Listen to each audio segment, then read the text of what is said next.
தேவனால் பயன்படுத்தப்பட்ட பாத்திரம்.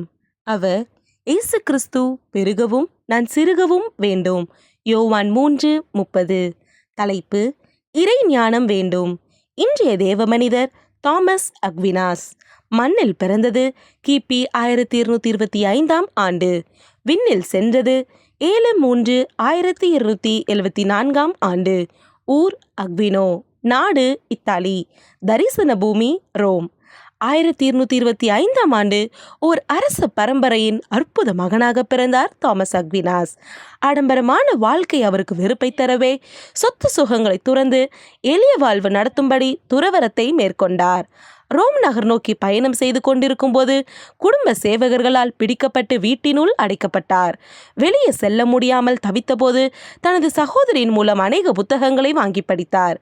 ஒரு நாள் அனைவர் கண்களிலும் மண்ணை தூவிவிட்டு அங்கிருந்து ஓட்டம் பிடித்தார். துறவர சபையில் சேர்ந்த இவர் தியானங்களில் தன் மனதை நிலைநாட்டினார். 1250 ஆண்டு குருவாக பொறுப்பேற்றார்.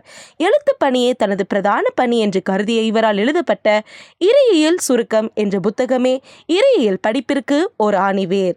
இதனை அறிந்திராத இறையியல் அறிஞர்கள் இருக்க மாட்டார்கள். தனது இல்லத்தில் ஒரு நாள் தீவிர சிந்தனை செய்து கொண்டிருந்தார் இவர். சில சகோதரர்கள் அவரின் சிந்தனையை கலைத்து குதிரை பறக்கிறது வந்து பாரும் என்று அவரை அழைத்தார்கள்.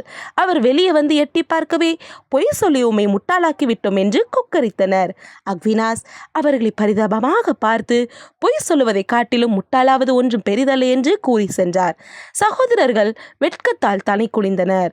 உண்மை பேசுவதையும் உத்தம குணங்களையும் கடைபிடித்தவர் அக்வினாஸ். தமது வாழ்நாளில் 49 வருடங்களில் சுமார் 60க்கும் மேற்பட்ட புத்தகங்களை கைப்பட எழுதியுள்ளார். இறைஞானம் மிகுந்த இவர் இறையியல் அறிஞர்களுக்கு வழிகாட்டியாக விளங்குவதோடு இறைஞானம் தேடும் அனைவருக்கும் குருவாக என்றுமே காணப்படுவார். அன்பரே, உமது ஞானத்தை இறைவனின் மகிமைக்காக பயன்படுத்துவீரா? வாழ்விலிருந்து வாழ்வுக்கு. நாம் நிச்சயம் உள்ளவர்களாயிருந்தால் நாம் ஆர்ப்பாட்டம் செய்ய அவசியமே இல்லை என்கிறார் மேரி இ ஷானன்.